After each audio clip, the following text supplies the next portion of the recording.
pimpin dari gereja, kalian ambil sikap yang baik, kita akan datang kepada Tuhan. Kita akan angkat satu pujian, Bapa Engkau baik, sambil adik-adik mempersiapkan diri kita ya.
Kasih Yesus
persembahan kita.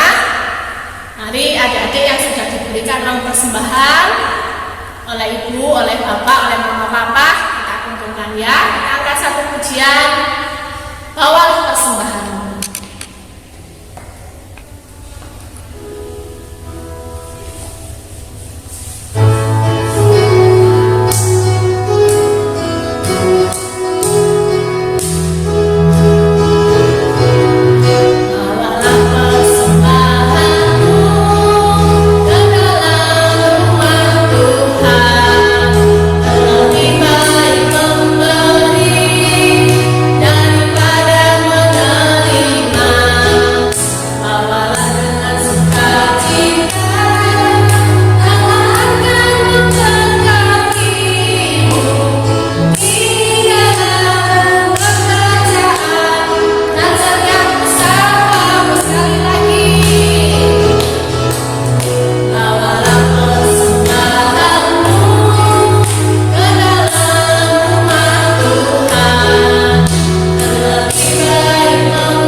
Bahasanya kita akan mendengarkan firman Tuhan. Kita akan satu pujian, firman-Mu pelita bagi kakiku. Adik-adik di rumah mempersiapkan hati untuk mendengarkan firman Tuhan ya.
Shalom, selamat pagi adik-adik. Bagaimana kabar kalian hari ini? Kak Linda harap semuanya dalam keadaan sehat. Nah adik-adik, setelah kalian memuji Tuhan, tiba saatnya kita akan belajar tentang kebenaran firman Tuhan. Kita akan berdoa terlebih dahulu. Tuhan, kami bersyukur jikalau pada pagi hari ini kami masih boleh memuji Tuhan, walaupun kami di rumah kami masing-masing. Saat ini Tuhan, kami akan belajar tentang kebenaran firman Tuhan. Mari Tuhan, Engkau sendiri yang akan menolong dan memberkati kami semua. Dalam nama Tuhan kami Yesus Kristus, kami sudah berdoa, haleluya, amin. Tema firman Tuhan pada pagi hari ini adik-adik adalah konsekuensi bagi Adam dan Hawa. Diambil dari Kejadian 3 ayat 1 sampai dengan yang ke-24. Adik-adik semua boleh membuka Alkitabnya, kita akan membacanya bersama-sama. Konsekuensi bagi Adam dan Hawa. Kak Linda tanya, apakah kalian tahu arti kata konsekuensi? Iya adik-adik, konsekuensi adalah akibat dari suatu perbuatan akibat dari suatu perbuatan. Contohnya, saat kalian berlari-lari, bermain dengan teman kalian berlari-lari, kalau kalian tidak hati-hati, konsekuensinya kalian akan jatuh dan terluka. Nah, itu adalah contoh dari kata konsekuensi. Kita akan masuk di dalam Kejadian 3 ayat 1 sampai dengan yang ke-24. Tetapi Kak Linda akan membacakan di Kejadian 2, Kejadian pasal 2 ayat 15 sampai dengan yang ke-17. Tuhan Allah mengambil manusia itu dan menempatkannya dalam Taman Eden untuk mengusahakan dan memelihara taman itu. Lalu Tuhan Allah memberi perintah itu kepada manusia. Semua pohon dalam taman ini boleh kau makan buahnya dengan bebas. Tetapi pohon pengetahuan tentang yang baik dan yang jahat itu janganlah kau makan buahnya. Sebab pada hari engkau memakannya pastilah engkau mati. Nah, adik-adik, jadi di saat manusia itu berada di Taman Eden, Tuhan memberi tugas kepada manusia itu untuk mengusahakan dan memelihara Taman Eden ini. Tetapi Tuhan memiliki satu perintah bahwa semua pohon, semua buah boleh dimakan, tetapi hanya satu buah tentang pengetahuan yang baik dan yang jahat yang ada di tengah-tengah itu tidak boleh dimakan. Karena pada saat manusia itu memakan buah dari pohon itu, mereka akan mati. Nah, saat Tuhan menciptakan binatang di darat, ayat yang pertama di pasal 3, adapun ular ialah yang paling cerdik dari segala binatang di darat yang dijadikan oleh Tuhan. Jadi Tuhan menciptakan semua binatang di darat dan yang paling cerdik itu adalah ular. Kemudian ular itu mendatangi perempuan itu. Perempuan itu siapa? Ya benar, perempuan itu adalah Hawa. Hawa, Tuhan memberi perintah ya bahwa semua buah dalam taman ini boleh dimakan kan? Tetapi hanya satu buah yang tidak boleh dimakan, yang ada di tengah-tengah itu. Kemudian Hawa bilang, iya, semua buah pohon yang ada di taman ini boleh kami makan. Hanya satu, tentang buah pohon yang ada di tengah-tengah taman itu, katanya Allah, kalau kami memakannya, maka kami akan mati, kata perempuan itu, kata Hawa kepada ular itu. Tetapi ular itu mulai menghasut, tidak, sekali-kali saat kamu makan buah itu kamu tidak akan mati. Tetapi kamu akan seperti Allah, kamu akan mengetahui mana yang jahat dan mana yang baik. Nah, setelah ular berbicara seperti itu kepada Hawa, Hawa mulai melihat, oh ya, buah yang ada di pohon yang ada di tengah-tengah taman ini kok kelihatannya enak ya, kelihatannya seger. Kemudian Hawa mengambilnya. Setelah mengambilnya, dia memakannya. Setelah memakannya, dia tidak memakan sendiri, tetapi diberikan kepada siapa? Iya, diberikan kepada suaminya, yaitu Bapak Adam. Kemudian dimakan juga sama Adam. Nah, adik-adik, tiba-tiba setelah mereka berdua memakan buah itu, mereka mendapati bahwa diri mereka telanjang. Matanya terbuka bahwa mereka telanjang. Kemudian dia mengambil daun pohon ara dan membuat cawat. Nah, ketika itu Tuhan berjalan. Setelah Adam dan Hawa mendengar bunyi langkah Tuhan, mereka sangat ketakutan dan mereka bersembunyi. Tetapi Allah memanggil mereka, "Di manakah engkau?" Kemudian ia menjawab, "Ketika aku mendengar bahwa engkau ada dalam taman ini, Tuhan, aku menjadi takut karena aku telanjang. Sebab itu aku bersembunyi." Kemudian Tuhan berfirman, "Siapa yang memberitahu bahwa kamu telanjang? Apa kamu telah memakan dari buah pohon yang kularang engkau makan itu ya?"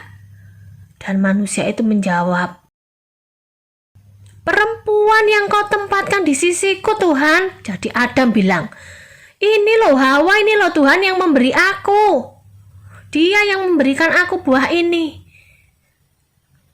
Kemudian Tuhan berfirman, "Apakah yang engkau berbuat?" kepada Hawa. Dan Hawa berbicara, "Ini loh Tuhan, ular ini loh yang memperdaya aku. Ular ini yang menyuruh aku, makanya aku mau makan." Nah, kemudian Tuhan juga berfirman kepada ular ini, "Karena engkau telah berbuat demikian, maka terkutuklah engkau. Engkau akan berjalan dengan perutmu, dan debu tanah juga akan menjadi makananmu." Hawa juga dikutuk oleh Tuhan, "Kamu akan sakit saat melahirkan." Adam juga dikutuk oleh Tuhan, "Kamu akan berjerih lelah, kamu akan capek untuk mengusahakan apa yang akan kamu makan." Nah, adik-adik, Adam dan Hawa mendapatkan konsekuensi dari ketidaktaatan mereka. Karena mereka tidak taat dan memakan buah yang dilarang oleh Tuhan, konsekuensinya adalah mereka semua dikutuk. Ular dikutuk, Adam dikutuk, Hawa dikutuk, dan mereka akhirnya diusir dari Taman Eden. Nah, adik-adik, hari ini kita belajar bahwa Allah berkata, semua dosa, semua pelanggaran adalah salah. Tidak ada yang namanya dosa kecil, tidak ada yang namanya dosa besar. Oleh karena itu, kita harus berpikir sebelum melakukan tindakan. Jadi kalau kita akan mengambil tindakan, kita harus berpikir, nanti kalau aku gini konsekuensinya apa ya? Nanti aku kalau berbuat nakal konsekuensinya apa ya? Kalau aku berbuat taat nanti konsekuensinya apa ya? Nah, adik-adik, tetapi Tuhan tidak membiarkan kita sendiri. Tuhan menempatkan kita dalam keluarga yang akan menegur kita kalau kita salah. Jadi orang tua kita adalah perwakilan Tuhan di dunia ini. Jadi kalau kita salah, yang menegur siapa? Bukan Tuhan, tetapi orang-orang yang ada di sekitar kita, seperti orang tua kita, kakak kita, nenek kita, guru-guru kita. Nah, adik-adik, oleh karena itu kita harus belajar apapun yang kita lakukan itu memiliki konsekuensi. Kalau kita berbuat nakal, berbuat jahat, konsekuensinya adalah kita akan dihukum. Kalau kita taat, kita baik, konsekuensinya akan mendapat perlakuan yang baik. Nah, adik-adik, ayat hafalan kita diambil dari Ayub 5 ayat 17. Sesungguhnya berbahagialah manusia yang ditegur Allah. Sebab itu janganlah engkau menolak didikan yang maha kuasa. Ayub 5 ayat 17.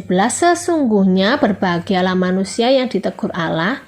Sebab itu janganlah engkau menolak didikan yang maha kuasa. Nah, itu adalah ayat hafalan. Dan adik-adik, Kak Linda akan bertanya, 1. Apa kesalahan Adam dan Hawa? Yang kedua, apa saja konsekuensi Adam dan Hawa saat mereka melanggar perintah Allah? Nah, itu 2 pertanyaan yang harus kalian jawab. Kemudian 1 ayat hafalan nanti di video dan dikirimkan ke grup. Terima kasih adik-adik sudah mendengarkan firman Tuhan dan mau menjawab pertanyaannya. Kita akan mengakhiri firman Tuhan pada pagi hari ini. Mari kita akan satu di dalam doa. Tuhan, kami bersyukur jikalau pada pagi hari ini kami boleh mendengarkan kebenaran firman Tuhan. Mari Tuhan, jadikan kami anak yang taat, jadikan kami anak yang baik sehingga kami tidak memiliki konsekuensi buruk dalam kehidupan kami.